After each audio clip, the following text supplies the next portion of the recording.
Warning: this video contains thoughts, words, and opinions you may not always agree with. Viewer discretion is advised. Turn it off! Turn it off! Turn it off! Have you ever wondered how to perfectly position yourself on the slippery slope of morality? Have you ever felt your sense of self-righteousness crumble when faced with an uncomfortable, morally gray area? Or, on the other hand, are you satisfied with yourself so long as you make it through each day without murdering, torturing, or abusing others? Where does this sense of morality even come from?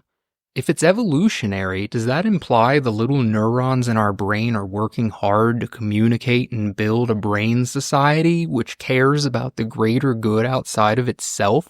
Give those neurons enough time and evolution will ensure most future humans make Mother Teresa look like the Antichrist.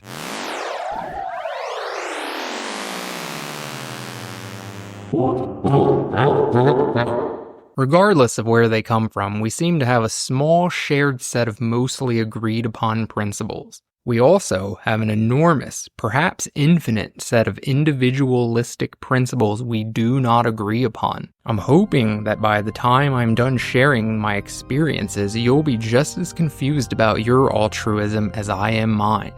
Let's go. Number 1.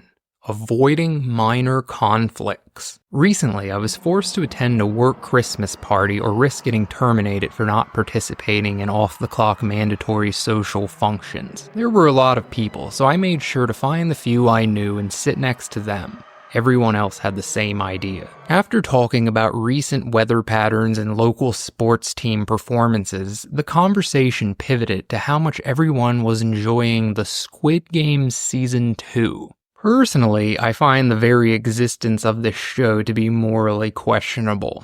It romanticizes and trivializes issues such as economic inequality and exploitation. The producers are dangling money in front of individuals who need or want it so bad they'll do almost anything. I didn't actually say any of this because nothing says Merry Christmas like alienating your coworkers by explaining how they're the moral equivalent of the game show villains. So I stayed quiet and made sure to laugh when everyone else did. Later that night, I laid awake in bed wondering which response would have been best for my conscience. On one hand, I made the right choice in that no one was forced to feel the pain of opinions and words they don't agree with. I'm feeling pretty good about that. However, I feigned agreement with all the loudest voices while secretly wondering if I'd sold out my principles for the sake of avoiding conflict. It's just a TV show discussion. Chill out. I'll have you know that being morally spineless in the little things sets the tone for the big ones. Number 2. Stealing. Now, stealing is considered one of the worser things you can do. I think it's actually in the top 10 commandments. I don't burglarize homes, I don't rob banks, I don't shove things in my pockets at the store. But do I steal?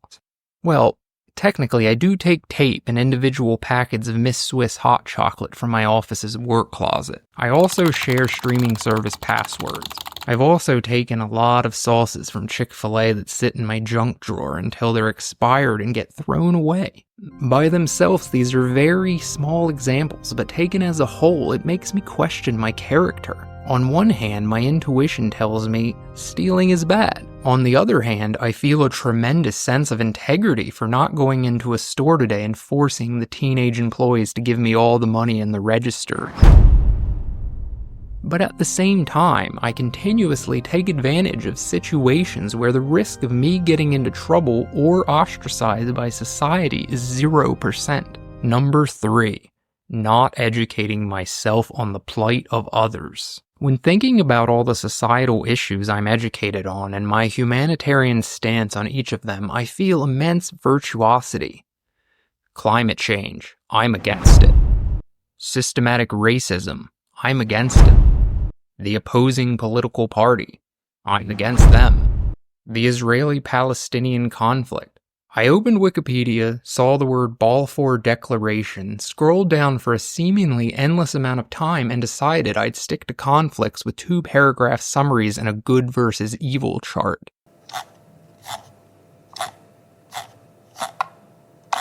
So I went over to ChatGPT where they said, quote, "Both sides have committed acts leading to civilian casualties and each claims moral justification for their actions." So this didn't help very much in being able to pick a side and increase my moral enlightenment. I know there's injustices happening over there to innocent people, and I do feel a sense of empathy. However, that empathy is duller than I'd like to admit.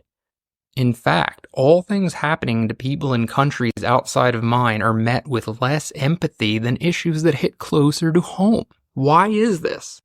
I pledge allegiance to the flag of the United States of America. So this got me thinking, is my behavior selfish and unethical?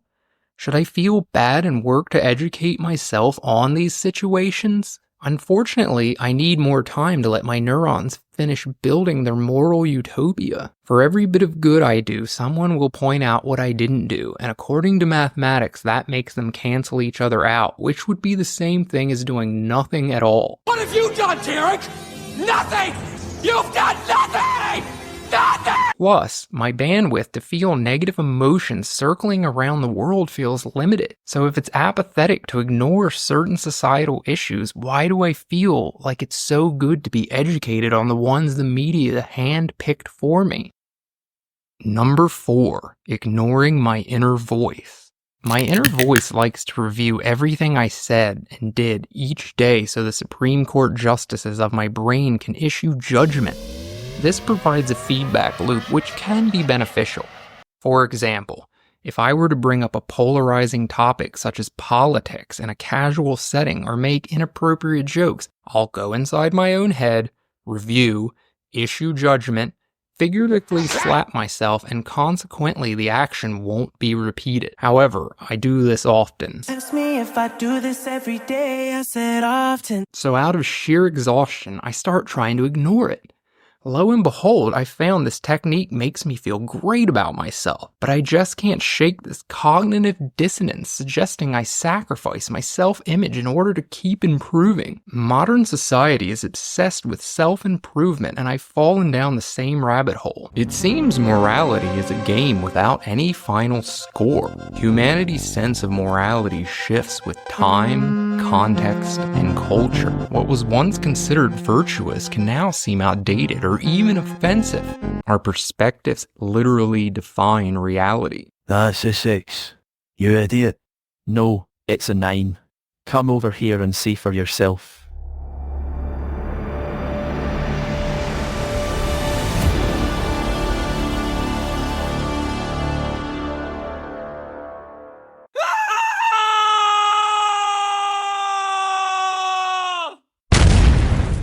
It's only logical to assume future humans will laugh or possibly be disgusted with what I consider to be a decent sense of ethics. The old ones enslaved AI and justified their actions by convincing themselves a significantly different conscience from their own was not a conscience at all. In my opinion, the only way to be right about shape-shifting, morally gray areas is to admit I'm wrong, at least in some sense.